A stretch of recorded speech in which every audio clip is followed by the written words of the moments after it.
Oh, hey, hello. How you doing, true believers?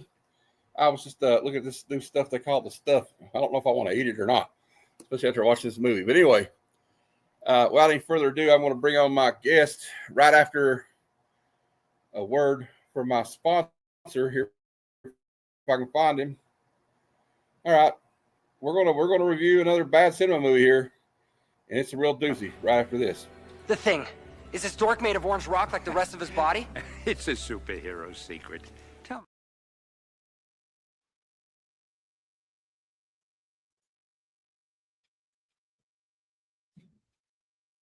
me.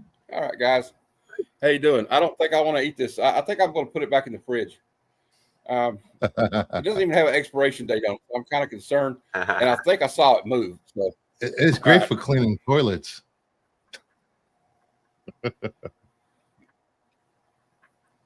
Yeah, I would agree with that. It also kind of has the same consistency as a certain bodily fluid, but we won't get into that because, as Bruce says, this is a family show. Always has been a family show. I guess. Allegedly. All right. I'll wait till after 10 minutes to make jokes. Yeah, we'll wait 10 minutes. That's why I said bodily fluid. But of course, we are reviewing the 1985 film, The Stuff. It stars Michael Moriarty, Paul Sorvino, and Garrett Morris. And there's a lot of really bad actors in it too. And actually, there's an appearance by Danny Aiello in it too. It's fresh off his Papa Don't Preach music video with Madonna, I'm sure. But before he was the racist pizzeria owner on Do the Right Thing. All right. But anyway, this movie's wild. I don't know how else to explain it. I don't know. It's kind of disturbing because I don't think I want to eat yogurt, sour cream, cottage cheese, or Greek yogurt or anything else ever again. Okay. And JSS Brooks says, I'll decide the legal issues here. All right. We'll let him. JSS Brooklyn is my attorney. I'll be right back. I'll take a phone call. Sorry. All right. No problem. We're going to go. We're going to have Kevin. If you see in the chat, I kind of pinned the trailer to the chat. All right. And, we're going to do that, but I'm going to put the stuff. I'm going to put it back in the refrigerator because I don't want it to go bad. All right. It's actually a jar of sour cream. I don't want it to get curdled. So.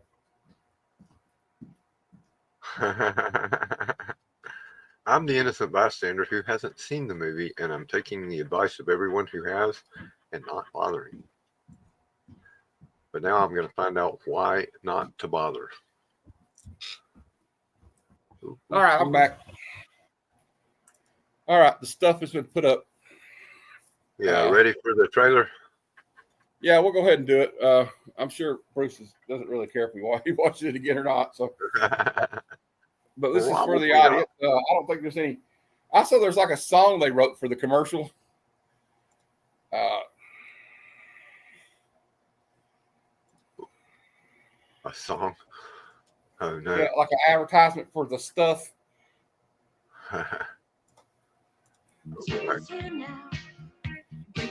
Sensation, light and free now. Gives you elevation. Okay. I'm probably gonna get in trouble for this shit. Enough is never enough of the stuff. The stuff. The taste. Turn it down and pause it every now and then so we don't get in trouble. All right, I'll turn it down.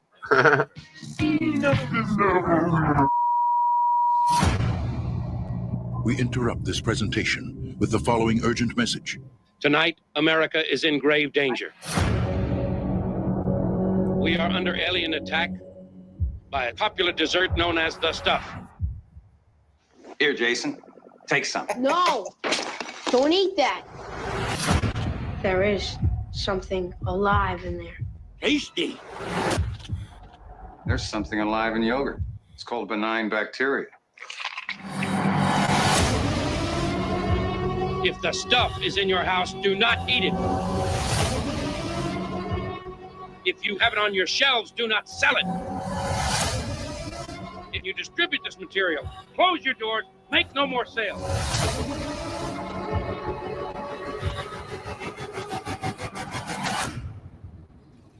enough is never enough.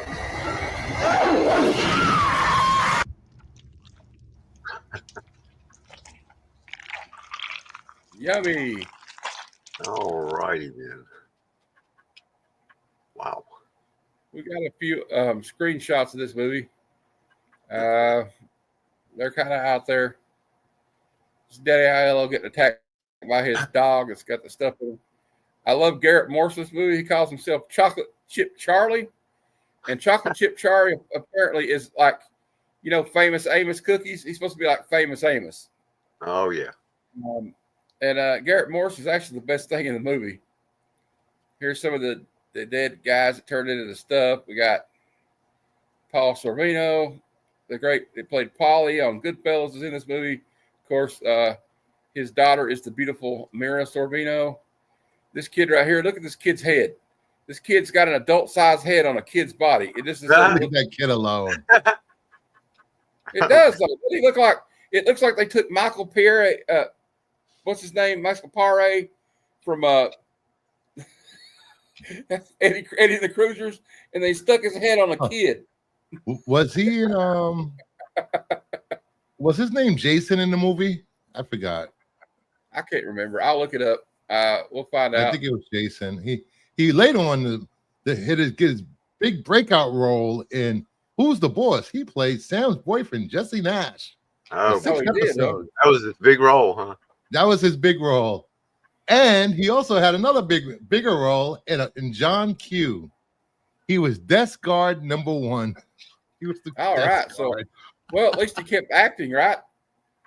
I mean, it's a living. FBI agent number 3 in Smoking Aces. Ooh, Smoking Aces was good. JSS dropped the link for Famous Amos, who I think Chocolate Chip Charlie is modeled after. What do you say, Bruce? I guess. Okay, we're going to share. I was watching this movie with my friend, and he's never seen it, and he was just like, "What have you got me watching? This is the worst thing I've ever seen."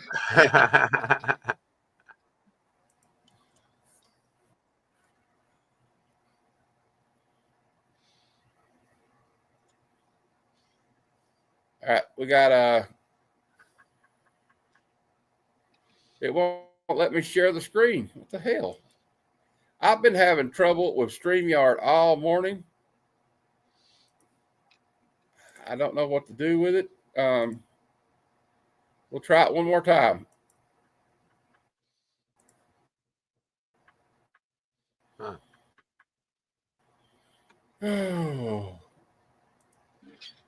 We're going to watch the Wikipedia. We're going to look at the Wikipedia page real quick. That's what I always do. This is a movie was made in 1985. It's a satirical science fiction horror film written and directed by Larry Cohen. That's not one of the Coen brothers, is it? No, that's not one of the Coen. I don't think so. But he also he was also he's an American filmmaker. Originally emerged as a writer for blaxploitation films such as Black Caesar and Hell Up in Harlem. Okay. So that explains this movie. Okay. Okay. Yeah. This probably was his last film. Yeah. It stars Michael Moriarty, who you might remember as the original district attorney on Law and Order. Garrett Morris, who was one of the original cast members of the Not Ready for Primetime Players on Saturday Night Live from 75 to 1980. And he's one of the funniest people I've ever seen. He plays Chocolate Chip Charlie, which is a homage to Famous Amos, I'm believing. Andrea Markovicki, probably her first and last movie. Paul Sorvino, who probably wanted people to forget that he was in this movie. And Alec is the last film by Alexander Skirby. I don't know who he is, but he was in Fritz Lang's The Big Heat, 1953. It follows the discovery of a mysterious, sweet, and addictive substance that becomes a popular dessert in the United States, but soon begins attacking people and turning them into zombies. The film has been regarded by film scholars and critics as a satire on American consumerism, mass media, and health foods. Okay, I don't think that they really thought that through when they made this movie. Okay, I'm sorry. The budget was All right.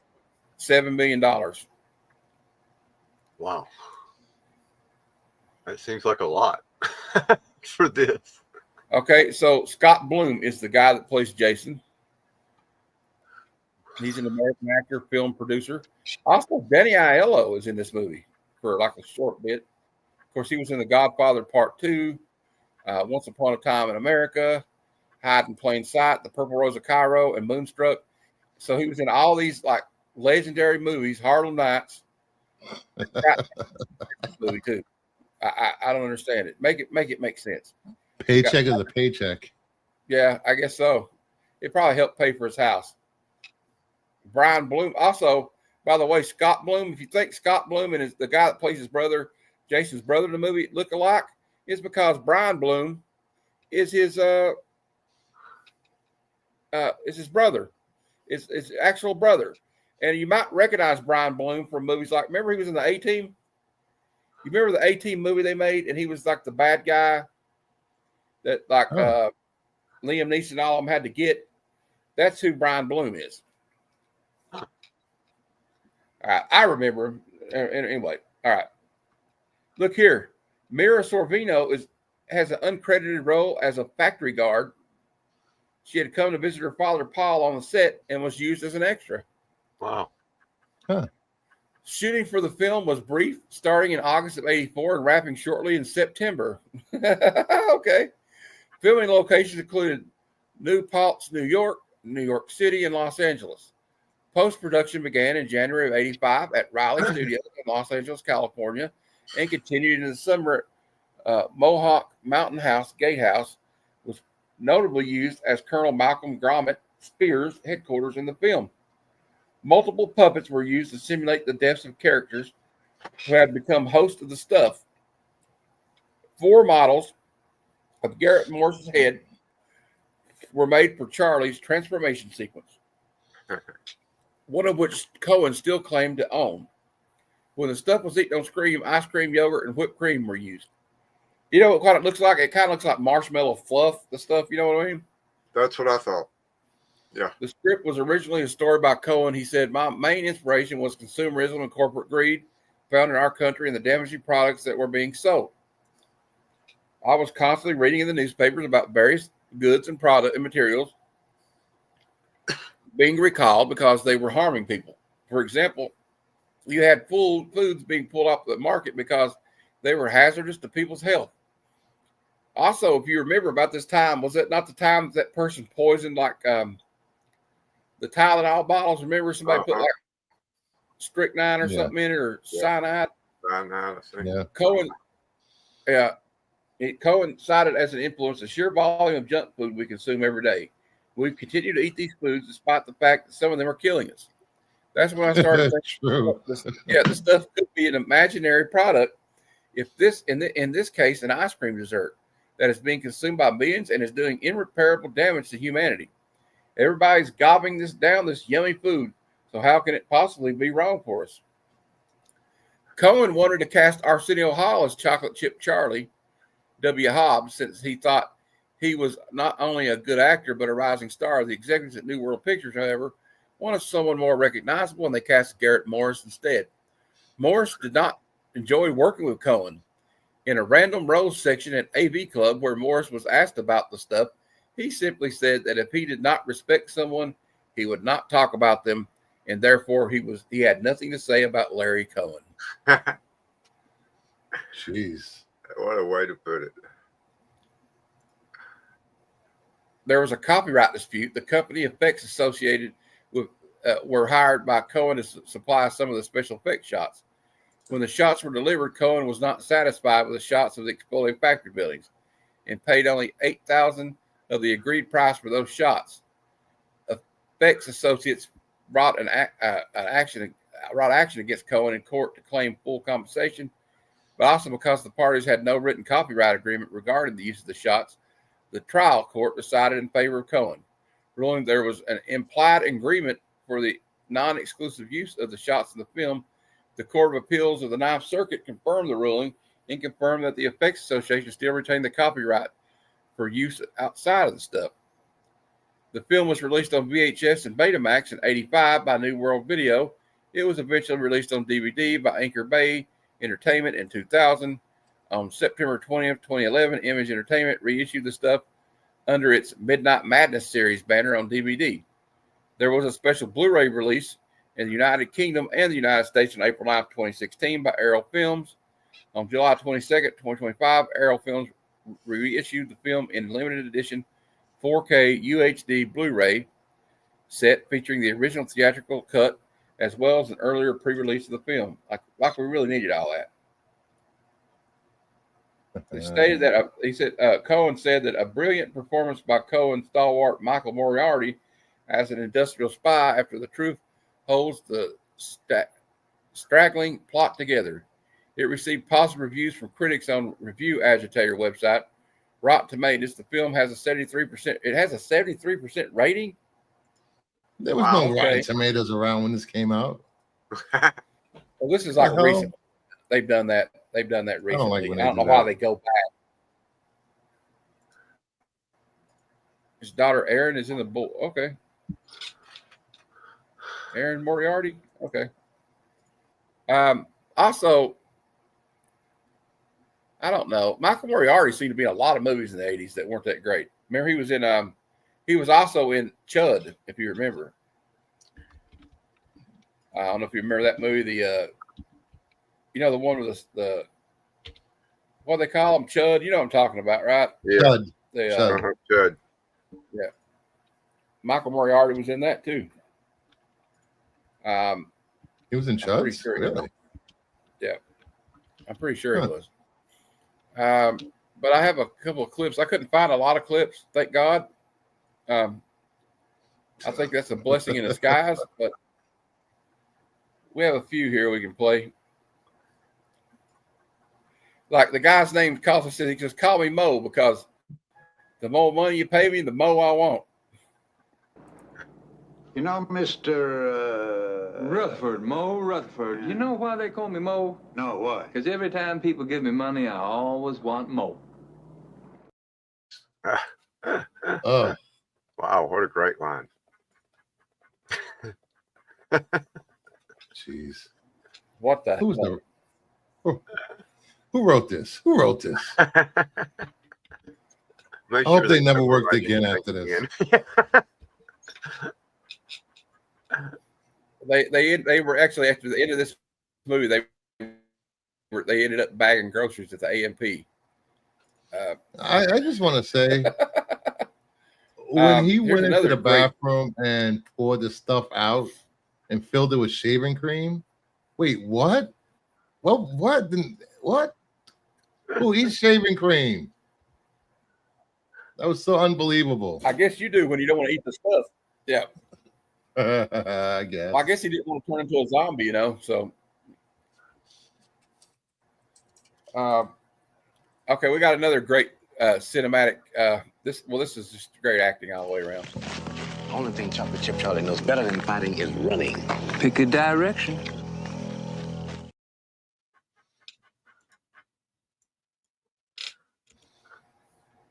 Oscar award-winning stuff. I don't know how this movie was.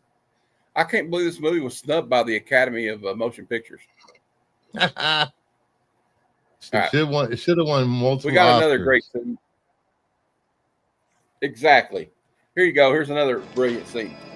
The yellow sons of bitches. They took their own lives. Commie bastards, you cheated me.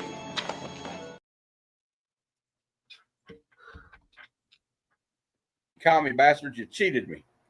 So, like, Paul Sorvino just thinks everybody's a commie. He didn't even know that it's like some alien substance or something. And I like how the guy discovers this shit, and he's just like, oh, what's coming out of the ground? Let me taste it. Oh, it's pretty good. Let's eat some of this stuff that just came out of the ground. We don't know where it came from. Could be toxic waste. But as long as it tastes like pumpkin pie, we'll eat it, right? All right. Now, here's where the one kid, he sees the stuff moving, and he's like, I'm not eating that shit. But his family's all about it. They're eating the shit out of this stuff. And they're like forcing him to try to eat it. And he eats shaving cream instead. What you're supposed to do is you're supposed to eat it. That's all. You eat it and eat as much of it as you can, and you keep eating it.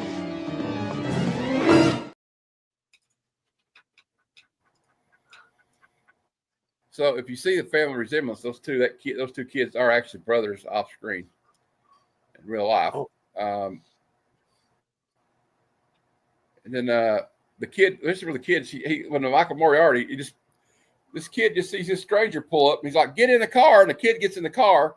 I think this sets a bad influence for children. Some guy says, "Get in your car." Although I guess if you're in the situation where you got like crazy stuff eating monsters coming after you, you probably will get in the car of anybody, I guess. But Right. the kid throws up in the back. He's like, "I've been eating shaving cream," but I like what Michael Moriarty says to him. Well, everybody has to eat shaving cream once in a while.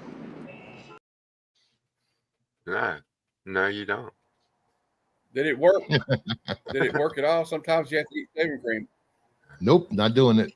It's not. My internet connection is not too great right now, so it's not working too great. Okay. Well, we got more, and Kevin could probably play them too, though, because he's admin. But we got one here. It's like the guy where he runs into Chocolate Chip Charlie, who actually is the funniest part of this movie, if you ask me. You're Chocolate Chip Charlie.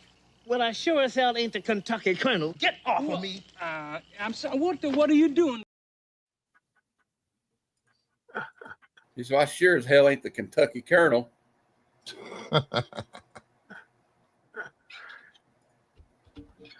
We only got about 4 or 5 more. We'll go ahead and play. There's another one. Paul Sorvino talking about commies, probably. I kind of like the sight of blood. Well, this is disgusting. Apparently, he likes the sight of blood, but this is just too disgusting for him. All right. And there's another part where the kid's like something about, he says, "We're going to win this war like we've won every war." And the kid says, "Wait a minute, didn't we lose Vietnam?" That was funny. The yellow sons of bitches. They took their own lives. Commie bastards, you cheated me.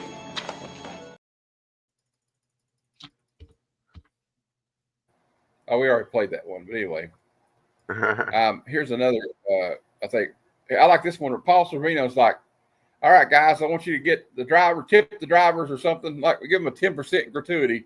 I don't know why he's thinking of tipping people at a time like Pay this. the drivers. Issue a 10% tip. Get a cash receipt. Yes, sir. Yes, sir. Proceed to the main lobby. We will reassemble.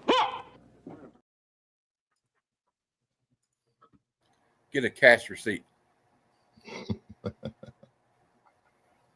Here's another. I don't know. This is You are not thinking about going after it. I hope you got a gun on you, Charlie. How many times must I tell you my hands are lethal weapon? Yeah, I hope you're right, because if that thing tries to kill me, you kill me first.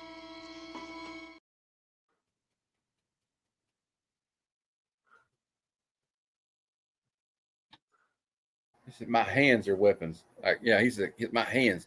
I'm Chocolate Chip Charlie. People don't fuck with Chocolate Chip Charlie." All right, another clip. Don't you know who I am? I am Chocolate Chip Charlie. My hands are registered with the Midland, Georgia Police as lethal weapons, and I eat them guns for breakfast.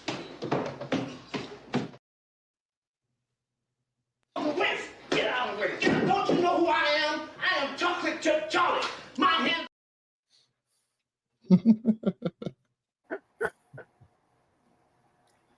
Well, poor old Chocolate Chip Charlie doesn't last long. I'll show you here. This is what happens to Chocolate Chip Charlie. Those special effects. That's are some so wild bad. shit right there. So bad. I know. Look at this. Ugh. What was the budget again? 1.7 million. Yeah. And all of it was That on all the went screen. three actors. I still say this kid's got an abnormally large head. All right. That's just my opinion, though. I shouldn't be so mean. We got this is the last scene we got, I think. Or no, I got one of the last. Here we go. We'll play this one. We have never lost a war. What about Nam, sir? We lost that war at home, Sonny. They may have run out on us. Yeah, you lost that war everywhere. Sorry. My dad will tell you that. And then at the end of it, like they go, all these executives are like, "Oh, well, thanks for helping us out. But we put a little bit of the stuff in this other thing so everybody will like it and buy it. But it's not enough to hurt nobody. Goes, oh yeah, well you guys fucking eat it. Are you eating it? Or is it eating you?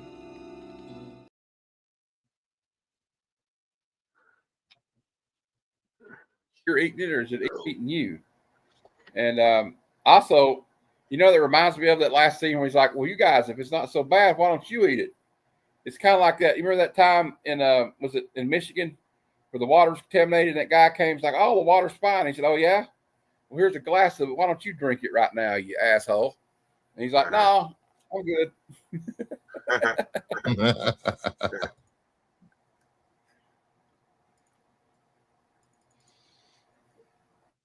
And that's all the clips we have, but this is a pretty good bad movie, I think. Yeah, I don't think I will ever watch this movie ever again. I'll ever watch it the first time. I've seen it. Yeah, as much as like I was that eye tyrant while I was reading it, I was cursing you. And the day I was cursing you while I watched this because this was your idea, Bruce. I remember it being a little better than this from, well, when this came out, 87, 86? 85. 10-year-old Brucifer thought this was amazing. All right. I thought this was amazing at 10 years old. Not my fault. We can forgive 10-year-old Bruce for that. All right, there we go. All right. Well, don't work too hard, Will. Love you, buddy. Glad to see you, man. Yeah, Will. See you tonight. Well, I don't know. So, guys, I guess we'll. I don't know if there's anything else we can say about this movie. We're just going to go ahead and. On Bad Cinema, we give movies a rating scaled a little bit differently because it is a bad movie. We give it 1 to 5 wing wings because Wing Wing is the patron saint of Bad Cinema. Yeah. 5 mean it's not. It's like, but we rate it differently. Okay, it's a bad movie, but is it? If 5 kind of means like, okay, it's badly made, but it's okay. You know what I mean? A 1 is like the worst bad movie you can think of. And you give negative numbers? No, only 1 through 5 wing. All right, one wing. Okay, Bruce gives it 1 wing. Oh yeah, and can I mention one thing else? The special effects they're talking about when they're in the factory. You see how they got like the footage of Moriarty superimposed in front of it. It's totally, you can tell it's like a matte painting or something. You know what I mean? It's just totally, you can see the whole outline. They're not in the same shot. Yeah. So, Kevin, what would you give it? Even though we probably haven't seen it. I'll give it a 1 based on what I've heard. Just based on the trailer and the scenes. Okay. So Kevin gives it a 1 just based on what we. Might deserve a 2. Just based on the trailer and everything. And I'm going to leave this up here too because it is a 1. I give it a 1 as well. So we're all unanimous on it. A 1 wing for this movie. Yeah, I regretted having to watch it.